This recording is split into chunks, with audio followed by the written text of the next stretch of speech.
Friends, welcome to my channel. आज के video में हम ब्रीडिंग से रिलेटेड टॉपिक पढ़ेंगे जो कि है हेटेरोसिस ब्रीडिंग। इससे रिलेटेड एग्ज़ाम में क्वेश्चंस पूछे जाते हैं। जिन्होंने भी एग्रीकल्चर ऑप्शनल लिया यूपीएससी में और अभी जो भी एग्रीकल्चर से रिलेटेड एग्ज़ाम की तैयारी कर रहे हैं या हॉर्टिकल्चर से रिलेटेड एग्ज़ाम की तैयारी कर रहे हैं, ईसीएफ की तैयारी कर रहे हैं, एडी की तैयारी कर रहे हैं, उन सभी स्टूडेंट्स के लिए ये टॉपिक से क्वेश्चन आ सकते हैं। ठीक है, तो हम देख लेते हैं कि क्या क्या इसके पहले हम देखते हैं कि ऑब्जेक्टिव क्या है, डेफिनेशन क्या है। किसी भी चीज़ को हम लिखने से मतलब जब हम लिखना स्टार्ट करते हैं तो बेसिकली उसका डेफिनेशन और ऑब्जेक्टिव लिखना इंपॉर्टेंट हो जाता है। हम सबसे पहले स्टार्ट करते हैं डेफिनेशन से।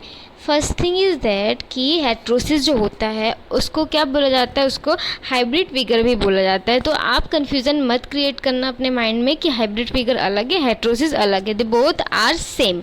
ओके, सो हाइब्रिड फिगर और heterosis they usually refers to the increase in the size और rate of the growth of offspring over their parents. So जो पेरेंट्स रहते हैं जिनका सिलेक्शन किया जाता है हाइब्रिडाइजेशन प्रोसेस में, जो पेरेंट्स 1 पेरेंट्स 2 देन वो उनका क्रॉस होता है एंड हमको F1 जो जनरेशन मिलती है जिसको कि हम F1 जनरेशन को ऑफस्प्रिंग या फिर प्रोजनी कहते हैं। तो ये जो प्रोजनी रहेगी ये साइज़ में भी एंड जो क्वालिटी है इसकी ग्रोथ की या जो भी ग्रोथ रेट है, इस दोनों चीज़ों में ये अपने बोथ पेरेंट्स से सुपीरियर रहेगी या किसी एक पेरेंट्स से सुपीरियर रहेगी।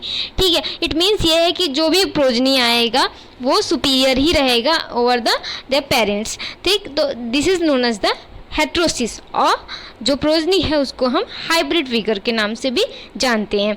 सो हाइब्रिड फिगर मतलब हेटेरोसिस और हाइब्रिड फिगर जो है इज़ द इंक्रीज्ड और decreased figure exhibited by the hybrid over their beta parent value or their mid parent value or to the standard variety।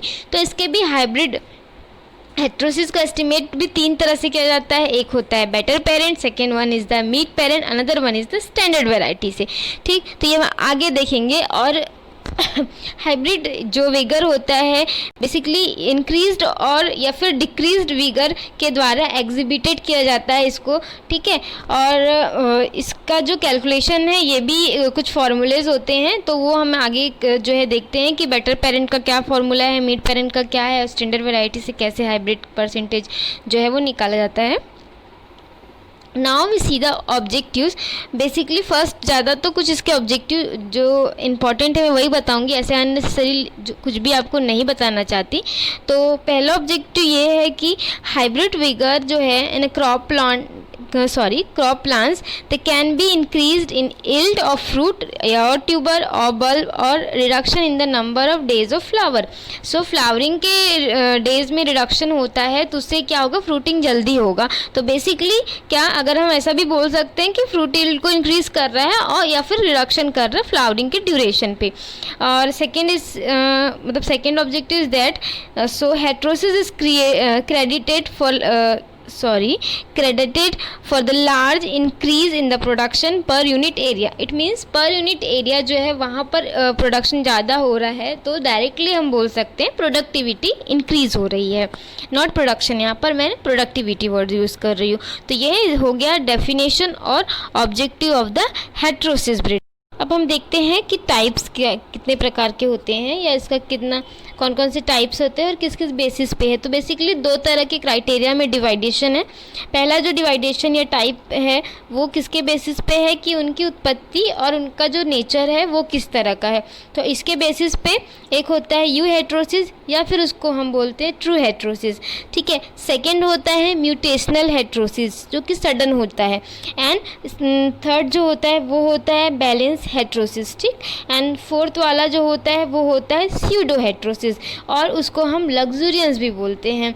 ठीक है, और सेकेंड क्राइटेरिया है basis of type of estimation उसका किस तरह से estimate करते हैं उसके बेसिस पे जब डिवाइडेशन करते हैं तो होता है एवरेज जिसको कि रिलेटिव हेटेरोसिस भी बोलते हैं। सेकेंड होता है कि बेटर पेरेंट हेटेरोसिस और इसी को हम मतलब इसका ही नाम दिया गया है हेट्रोबेल्टियोसिस एंड इसके अलावा होता है यूज़फुल और या फिर उसको स्टैंडर्ड और इकोनॉमिक हेटेरोसिस बोलते हैं। तो बेसिकली ये डिवाइडेशन है किसका, हेटेरोसिस का। आपके एग्ज़ाम में आएगा तो आप इस तरह से 2 क्राइटेरिया बताएंगे और फिर उसके अंदर जो टाइप्स हैं उसको मेंशन करेंगे। तो अब हम देख लेते हैं कि म्यूटेशनल हेट्रोसिस क्या होता है। जो इम्पॉर्टेंट है वही आपको बता रही हूँ मैं।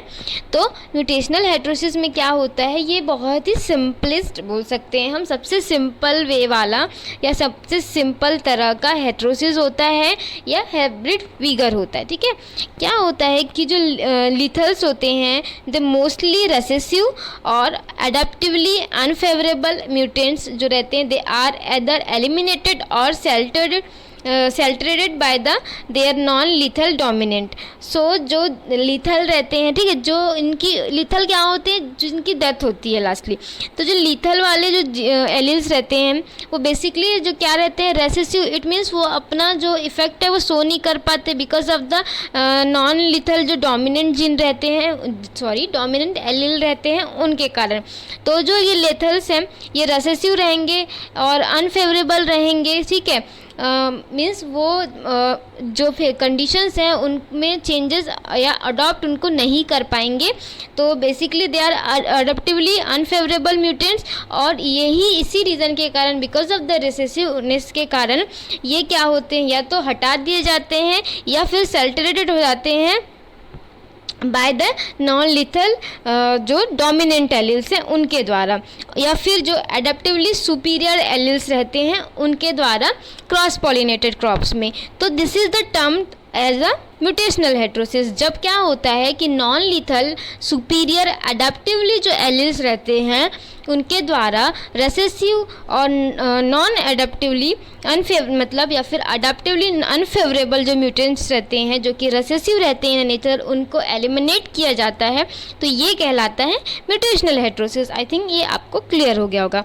Now the naturally occurring mutants are generally of recessive and less adaptive to environmental condition, hence the risk of their elimination by the natural selection process is higher. So जो इसलिए बोलते हैं सडन होता है म्यूटेशन और बहुत time लगता है ना म्यूटेशन होने में। तो म्यूटेशन बिकॉज ऑफ द जो नेचुरल म्यूटेशन होते हैं ना, इंड्यूस नहीं कर रहे हैं हम केमिकल डाल के, जिसको जो नेचुरली प्रकृति में हो रहा है कुछ चेंजेस, वो म्यूटेशन जो हो रहा है किसी क्रॉप में, तो बेसिकली वो रेसेसिव रहते हैं नेचर में। ठीक है, वो अपना प्रभाव नहीं शो कर पाते।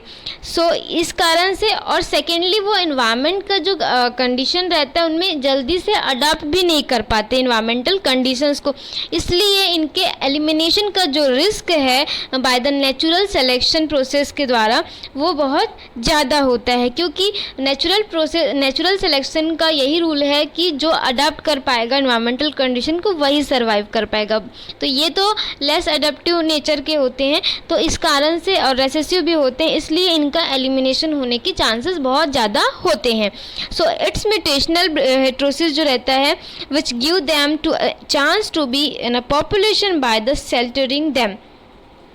तो ये जो म्यूटेशनल हेट्रोसिस रहता है इसके द्वारा क्या होता है कि एक चांस मिलता है कि ये जो रेसेसिव एलील्स होते हैं वो उनका क्या हुआ, पॉपुलेशन में उनको शेल्टरिंग करके उनको एक चांस दिया जाए। तो ये हो गया।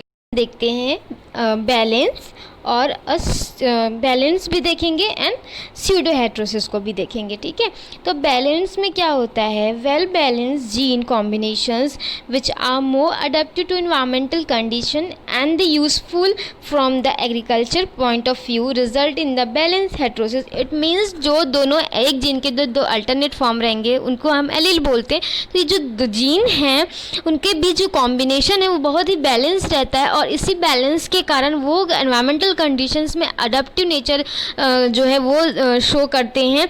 और इसी यूज़फुलनेस के कारण इन अ पॉइंट ऑफ व्यू, किसमें यूज़फुलनेस है उनका, एग्रीकल्चर के पॉइंट ऑफ व्यू से जो यूज़फुलनेस है, इस कारण से इनको बैलेंस हेट्रोसिस का नाम दिया गया है। और बेसिकली इसका जो यूज़ किया जाता है हाइब्रिड प्रोडक्शन में यूज़ करते हैं। ठीक है, और स्यूडो हेट्रोसिस जो है इसको हम लग्जूरियंस के नाम से भी जानते हैं। इसमें क्या होता है, जो प्रोजनी रहती है the possess the superiority over their parents in the vegetative growth but not in the yield and not in the adaptation।